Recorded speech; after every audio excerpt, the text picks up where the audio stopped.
यह कहानी सुजानपुर नाम के एक छोटे से गांव की है, जहां विजय नाम का एक गरीब किसान अपनी पत्नी सरिता और बेटे रवि के साथ खुशी खुशी रहता था। विजय की जमीन अब पहले की तरह उपजाऊ नहीं रही थी, जिससे उसकी फसल की पैदावार कम होने लगी थी। एक दिन विजय अपनी जमीन के पास बैठा सोच रहा था। अब इस जमीन के भरोसे नहीं रह सकता, कुछ और करना होगा। वह अपनी पत्नी सरिता से सलाह लेने घर चला जाता है। सरिता सुझाव देती है। गांव के जमींदार से मिलकर बात करो, शायद वे कोई मदद कर सकें। विजय को यह विचार अच्छा लगता है और वह अगली सुबह जमींदार रामनाथ काका से मिलने चला जाता है। रामनाथ काका उसकी परेशानी सुनकर कहते हैं, मेरे पास गांव के बाहर एक जमीन है, तुम वहां खेती कर सकते हो। इसी बहाने मेरी जमीन की देखभाल भी हो जाएगी। विजय उनकी बात मानकर अगले दिन से उस जमीन पर काम करने लगता है। लेकिन काम शुरू करने के कुछ ही देर बाद अचानक एक जहरीला सांप उसे काट लेता है।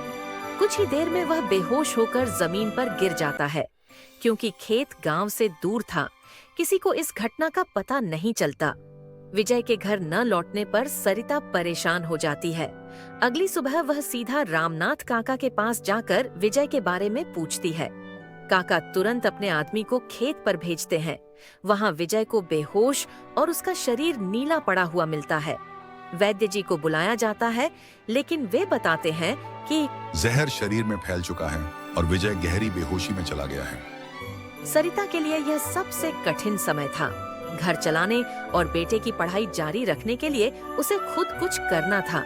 वह रामनाथ काका से खेत पर काम करने की अनुमति मांगती है।